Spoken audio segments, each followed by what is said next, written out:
Namaste and good morning, everyone. Let's start our Wednesday class. And this is a continuation from last couple of weeks. Let's do the prayers first. Om Guru Brahma Guru Vishnu Guru Devo Maheshwaraha Guru Sakshat Parbrahma Tasmai Shri Guruve Namaha. Om Bhuvasvaha Tatsavitra Bhargo Devasya Dhimahi Diyo yo naha prachodayat asto ma satgamya tamso ma jyotirgamya mrityor ma amritam gamya om sehna bhavatu sehna bhunaktu saviryam karvavahe tejasvi navadhitamastu ma vidvishavahe om shanti shanti shanti. So there are 5 verses Panchkum, and it's called Manisha Panchkum. And these are written by Adi Shankaracharya ji. And we were looking at the first verse last week. And in the first verse, there's a analysis of a Jivatma. And the conclusion of this is that a Jivatma is none other than Brahma. Okay, so this is what we were looking at last week. And we did not finish looking at the whole verse in detail. So I'll just go through a little bit more details on this. And then we'll start with the second verse. That's where the analysis of Paramatma, the Atma, which is enshrined in all living beings, in all the worlds, and declares that only the Brahma appears as the Jivatma in individual bodies. So we'll look at that today. So the first verse, we went through the 3 avasthas, Jagrat, Sushupti, and Swapan. Actually, Swapan is the second one. So Jagrat, Swapan, and Sushupti. So literal meaning of this verse, in Sanskrit, it goes like this: Jagrat, Swapana, Sushupti. Sushupti, Safuttaraha, Samavidu Jarimbhate. That is the first line. And the second line is Ya Brahm Adi Piplika Antaha Tanushu Protaha Jagat Sakshani. Okay, I'm just going a little slowly with you so that you can break down those words. And the third line is Sa Yev Aham Na Cha Drushyaha Vastu Iti dṛḍhā asya asthi chetaha. And the fourth line is caṇḍālostu sa tu dvijostu gururityeṣā manīṣā. So that's the fourth verse, fourth line. So there are 4 lines in each one of these verses. And I gave you the meanings of these each word also. So the meaning of the total verse is that the Atma, which is distinctly shining within all the 3 states of experiences. And what are these experiences? States of experience: wakeful, the dreaming, and the deep sleep states. Is the same, which is pervading as the invisible thread embedded in every life. Okay, so that means Atma is the same in everybody. And Atma is the one which really energizes these 3 different states, right from the creator to the tiny ant. So in all these, and remaining forever as the witness. So Atma is the witness. Then he says, yet it's not knowable by any amount of external intelligence. Okay. Whoever has this wisdom and steadfast adherence to this knowledge, he alone, irrespective of his perceived stature in the world, be it lowly or holy, whether it's a Chandal or a Dvij, that person is the real perceptor. He says, this is my determinate knowledge. Manisha. Okay. So Atma, the same Atma in all states of consciousness and in everybody. That's the point he's trying to make. A person who knows this, a person who has experienced this, a person who believes in it is the real Guru. Is the real Guru. We talked about the first line quite a bit. In the second line, Shankaracharya ji is asserting that the same I consciousness in self is no different from the I that is the indwelling knowledge in every life form. That's where he's saying that in the second line. So in the first line, he's talking about three avasthas. Second line, he's saying that it's a, whether it's a Brahma or whether it's a ant, and anything in between also. It's the same mighty Brahmadev. Okay. This is also called a Mahavakya. Sa ev aham, that is in the third line, meaning that I am. Sa ev aham. So the Jivatma enshrined in individual embodiment and the all-pervading Paramatma embedded in the universal embodiment are one and the same. So the Paramatma, which is considered as the indwelling energy in all life forms, we also call it Ishwar. That's another name for it. Ishwar. So when this Rishi is declaring that Sa Ev Aham, that's where this identification or the unification of a Jivatma with the Ishwar. Sa Eva Aham. But still a doubt may arise. If the eternal knowledge is within me as the self, why is not possible to know this? If God is seated in me, how come I don't know it? Why is it so difficult to comprehend? So Shankaracharya ji is explaining or answering this question in the rest of the words of the third line of the verse. He says a self is a non-cognizant. So that means it's not knowable.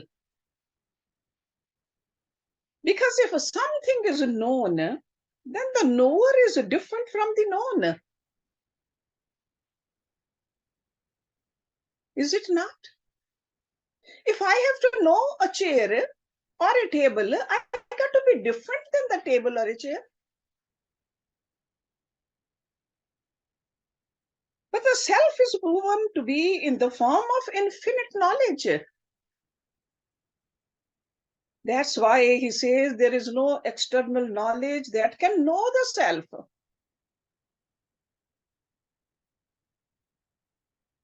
And in that sense, we say that self or the Atma is not knowable because it's not an object.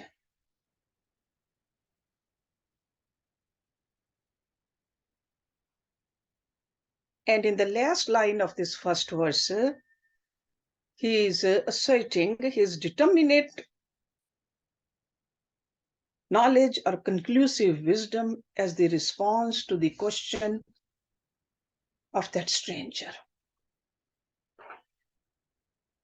That is, anyone who has the wisdom to understand and hold steadfast contemplation on the above described knowledge, irrespective of his status in the world, be a lowly outcast or holy Brahman, he alone is the Guru. He alone is the preceptor. This is his Manisha.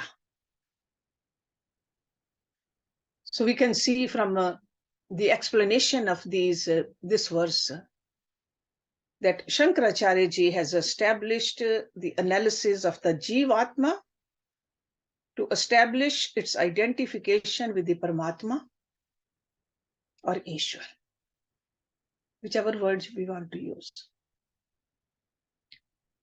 And now we will see in the second verse, he will reconfirm this assertion by analyzing the Ishwar as the universal self.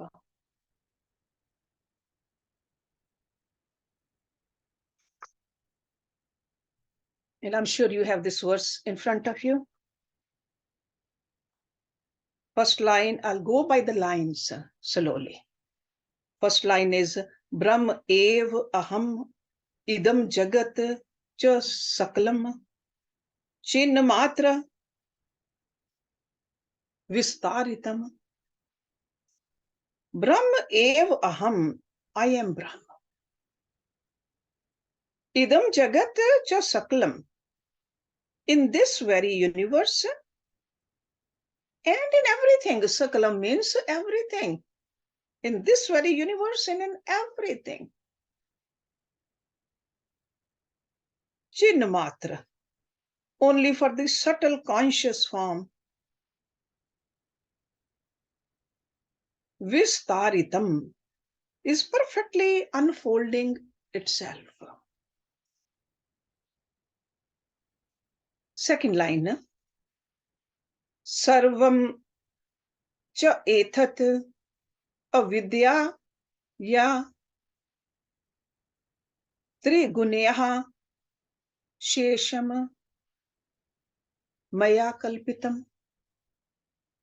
Sarvaṁ cha etat, all this sentient world. Avidyayā, born of avidya.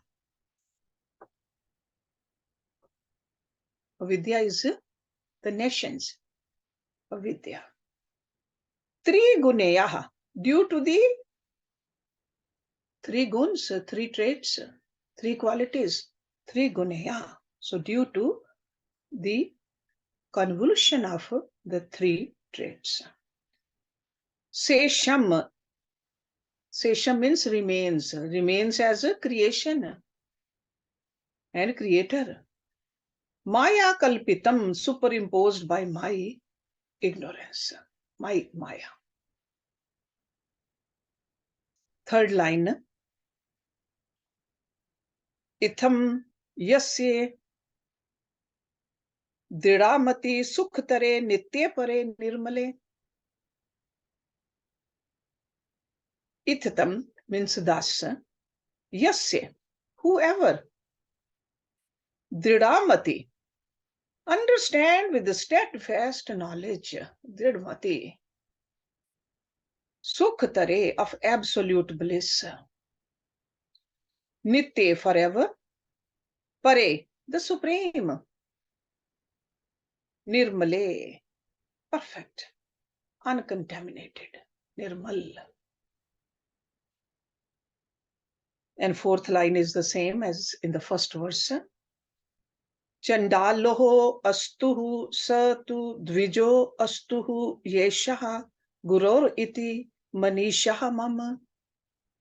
Caṇḍālostu may be a downtrodden outcast. Satu, in the same way. Dvijostu may be a twice born, that means a learned.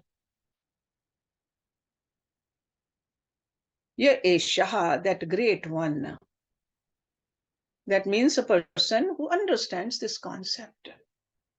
Gururityeṣā is the real guru. Manīṣā, my determinate knowledge or conclusive wisdom.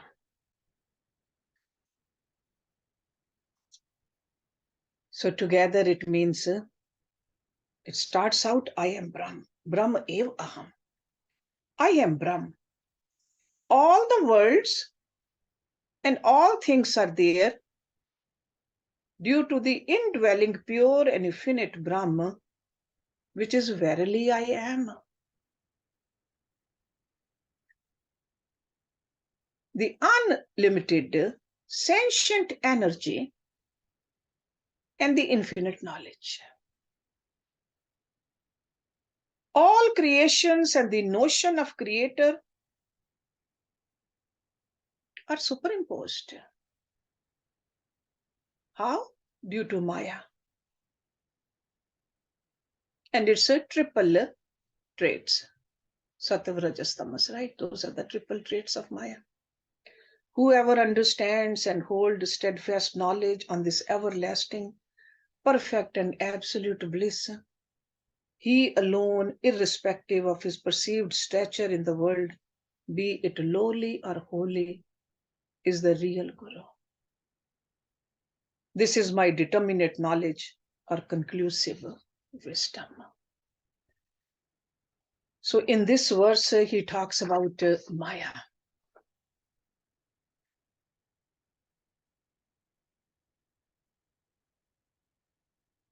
So we learned before that Atma is the same which is threaded in all things, all worlds, and remains as an eternal witness, as Ishwar or Paramatma. And that Atma, when undifferentiated, is the Brahma. In this verse, the Paramatma is analyzed. He says it represents everything in the world. The experiences of the world are taken as the subject of analysis. And it starts out with the assumption that the worlds are created by Ishwar. And why is this assumption valid, that Ishwar created this? First of all, if we consider all these worlds are the effects of, or outcomes, there has to be a root cause for these. See, just like if we see the tree, there got to be a root cause of the tree, which is the seed. So we see this world, the root cause is the Ishwar. So the root cause is attributed to a superior God. This is called a nimitta karanam, assigned cause. Many faiths and religions only take this approach to appoint a Godhead as the supreme root cause. And what does science says about it? Science only talks about the origin of time. But the Upanishads, because this Manisha Panchkum is just like all the knowledge is taken from the Upanishads, go beyond this reasoning. If Ishwar or Paramatma is the creator of the world, then where do Ishwar get the knowledge? And the material to create also.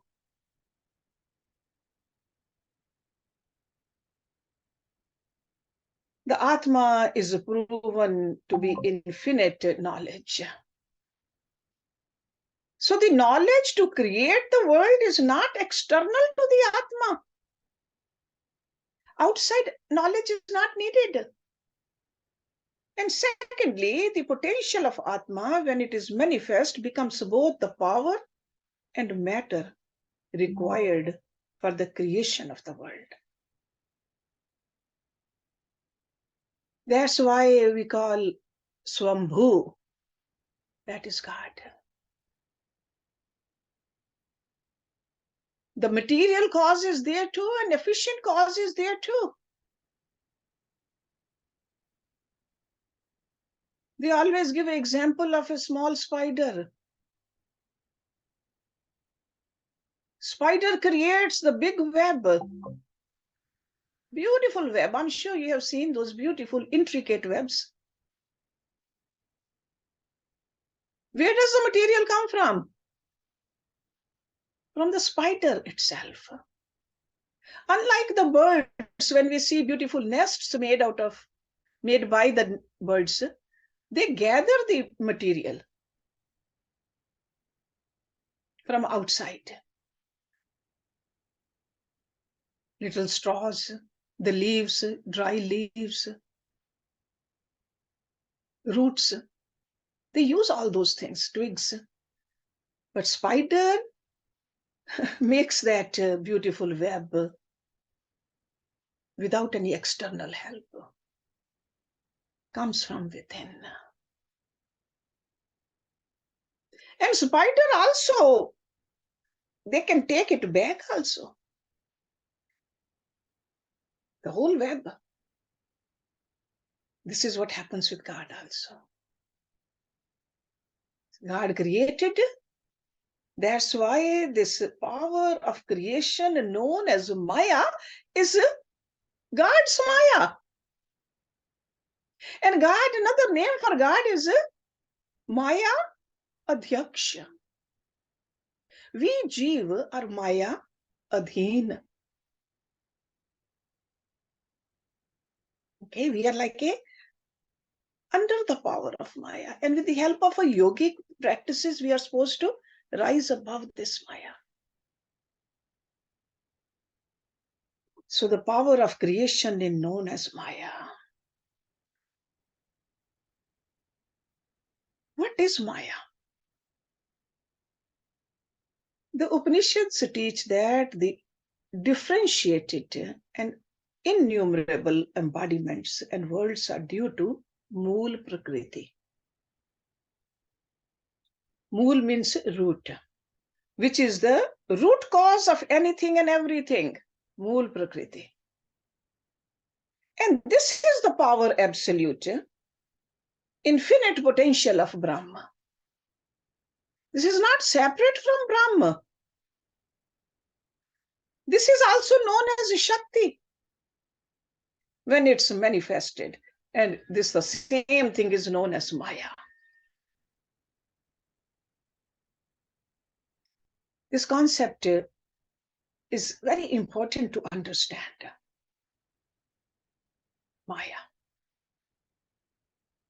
In the Vedas, they define Maya, Yama Sa Maya. What is really not is Maya.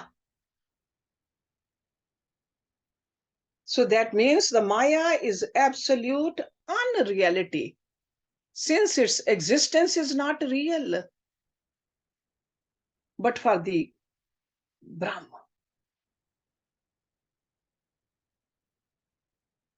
So the concept of Maya is the most intricate principle to understand.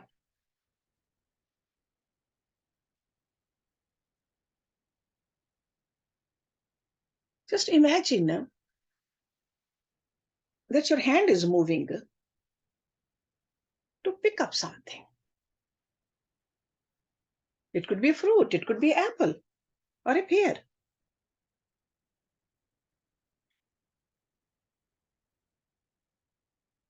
We can see the action, that is very evident. But we don't see what prompted that action.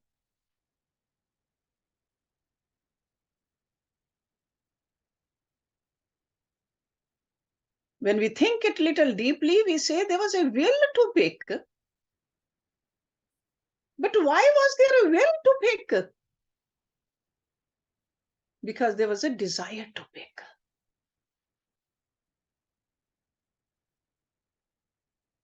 It is the desire that caused the will to act. And we can observe the awareness of the existence of that fruit also. Or simply the knowledge is the root cause of the desire. So that's why it's called the root cause of the action. When we analyze it further, it becomes clear that the knowledge, the desire, and the will are the effects and possible only because there exists the corresponding powers, which is called a power to know, power to desire, and power to will. And these powers are possible only for the witness, the self, the soul. So where is the power coming from? From the soul. This would mean that these powers are the potential of Atma. And when manifest, they exist as the temporal powers of nature. So that's why for an ordinary mind, Maya is real. For a wise person, they say it's the root cause to really appreciate between the power to will and power to desire, or even power to do. So definition of Maya is not so straightforward. This is the point I'm trying to make.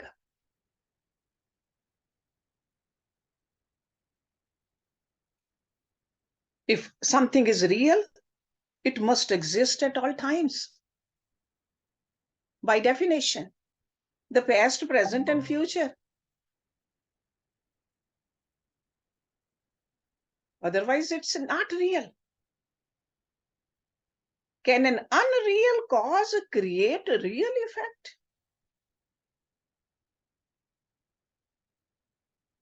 It's almost like when we see our reflection in the mirror. Is that reflection real? Is that me? Is the image real or unreal? Image really exists as a true reflection, yet it is unreal. For the wise people, there's no confusion. For them, this phenomenal world is temporary and unreal. And its root cause, the unmanifested or manifested Maya, is absolutely unreal. Just like a movement of the hand in this example, all worldly actions are unreal, but appear to be real in the phenomenal world. So that's why the rishis, they declare that the Maya and all its effects are unreal.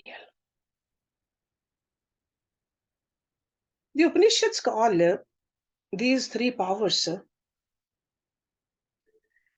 Power to know is a Gyan Shakti. Power to desire, Ichha Shakti. And power to will, Kriya Shakti. So when you study the Upanishads, they talk in this language. And the derived results of exercising these powers as Gyan, Ichha, and Kriya.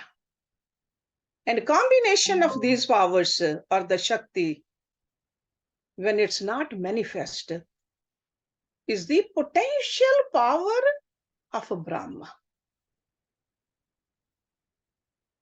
When it manifests,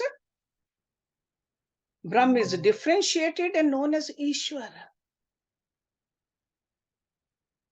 Okay? So these terms, Ishwar or the Brahm or the Jeev, that's what we are trying to understand. So we learn from the Upanishads that the manifestation of the Maya corresponds to the three aspects of Atma. namely Sat Chit Anand. Kriya Shakti is power to will, corresponds to the Sat. The power to know, Gyan Shakti, to the Chit. And the power to desire, Ichha Shakti, to the Anand aspects.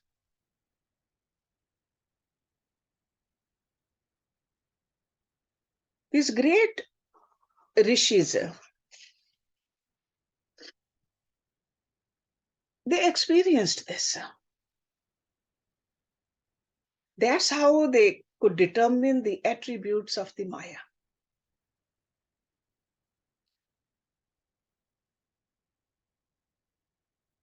And this Maya, we cannot define it precisely in words. By studying the attributes of the effect, the attributes of the cause can be determined. On that basis, there are three distinct gunas or attributes assigned to Maya: tamas, rajas, and sattva. We are familiar with these terms. Tamas representing dark, ignorance, inactivity, inertia. That's tamas. Rajas refers to elusive light, passionate, divisive, or disruptive activities. Rajas. And sattvic or sattva refers to the pure light or knowledge. And very harmonious flow of activities, that is sattva. And depending on the predominance of the attribute present, the Maya, when it manifests, it's named differently. When the tamasic attribute is in the ascendant, Maya is known as tamasi. When the rajasic attribute is predominant, it is known as avidya. And when the overwhelming sattvic attribute, it is known as a sattvic Maya, or simply the Maya.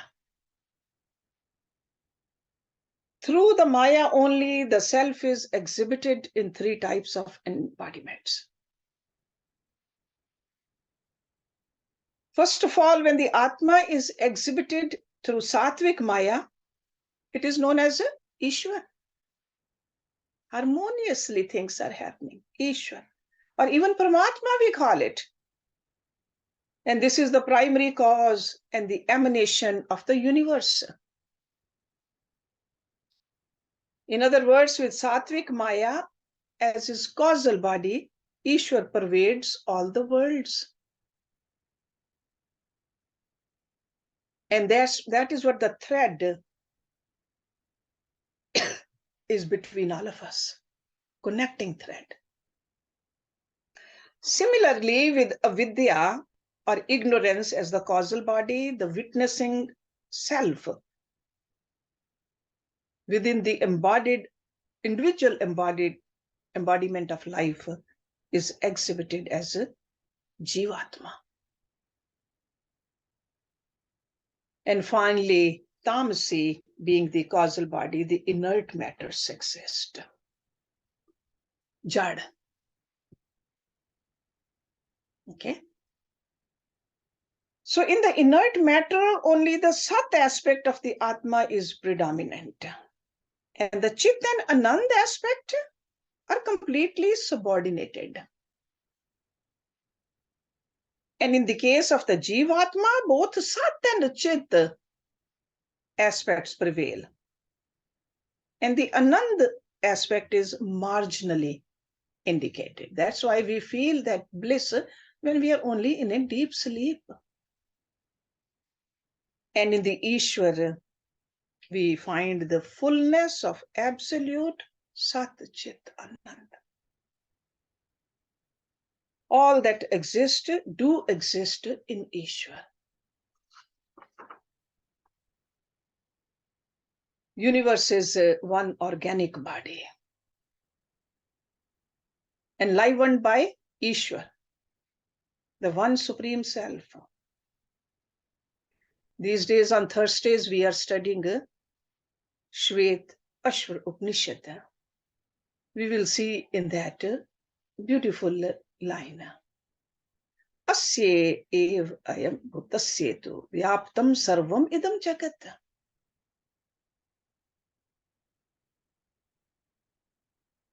When it's not manifest, the maya is unqualified and rests within the Brahm as the Mool Prakriti.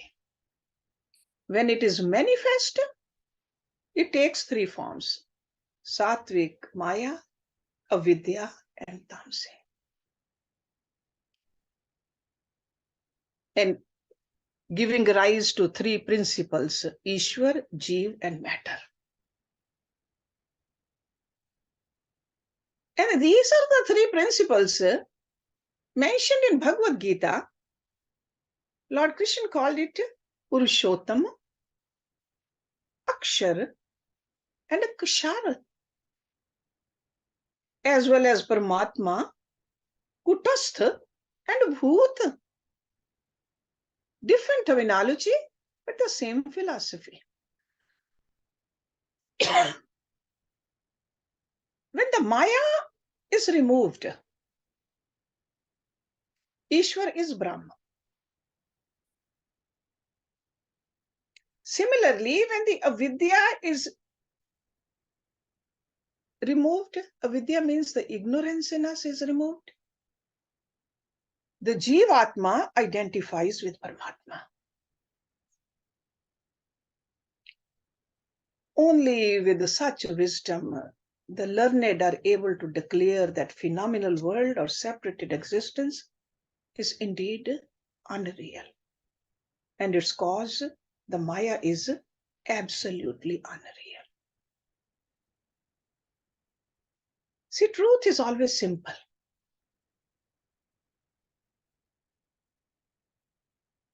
Yet the profound truth about self is incomprehensible. Why? Because of our ignorance, or the entire nature of the avidya. It's like a God is in front of us, but we don't see it. And that's what Lord Krishna told Arjuna.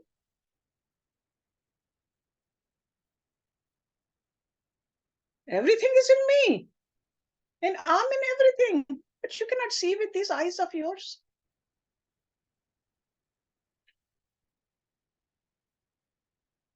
That's why that example, again and again, we go through snake and the rope.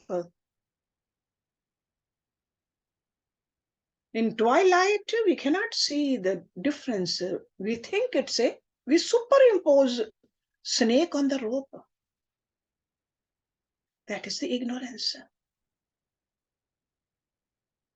Gross world is known as Vishwa. It exists only in the waking state of the Jivatma.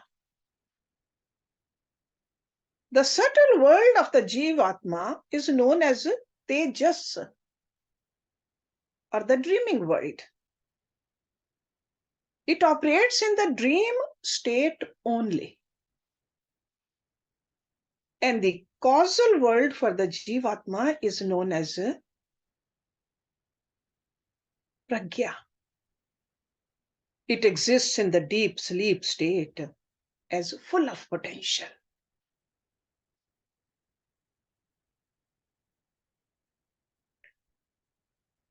And this is for the individual. For the universal self, for the Paramatma, there are three experiences associated with the worlds also. Virat, or the gross world. So for us, it was a Vishwa. For universal self, it's a Virat.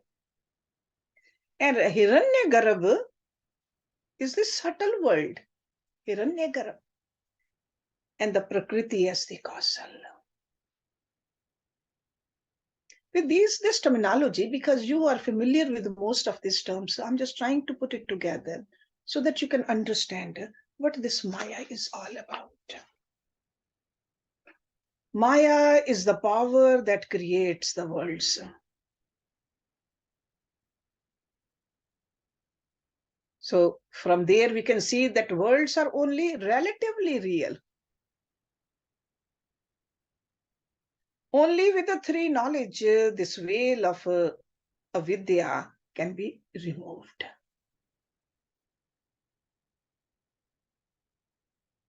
And at that stage, in the absence of the maya, the Ishwar is realized as undifferentiated Brahma. So if we have to rise above maya, we have to know what the maya is.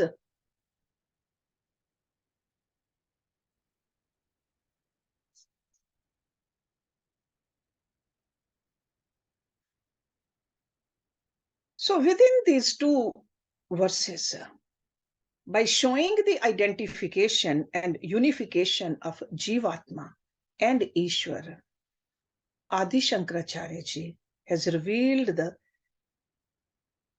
salient wisdom of the Vedas. This is what our Vedas talk about. And in the following verses, he will expand on the wisdom, and he is offering some guidance to the seekers of self-realization. Okay, so first he established it, what this all is. I am Brahma, but we got to realize that also. Maya is unreal, but that also we have to understand it fully. If we know the power of the water and how to swim, only then we can stay afloat and cross to the other side. That's why this knowledge is important. Let me just quickly go through the third verse, and we'll try to understand the third verse next week. Shashvan ye yev nas swaram ev vishvam akhilam nishchatyah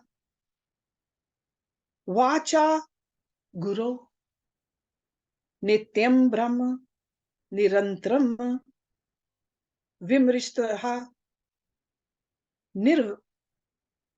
nirvyaj shant atmanah. Third line, bhutam bhavi cha dushkritam pradhata samvinme pavake. And the fourth line, prarabdhaye smarpitam sarvaṁ gururityeṣā manīṣā mama. So we'll look at the meaning of these also next week. But look at some of these words are easy in this verse, but some of them are very difficult. We are not used to these words, but I'll go through the meaning of it so that you can understand it. Then we'll talk about it. So let's stop it here.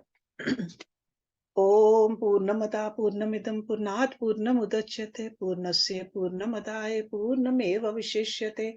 Om Shanti Shanti Shanti Om.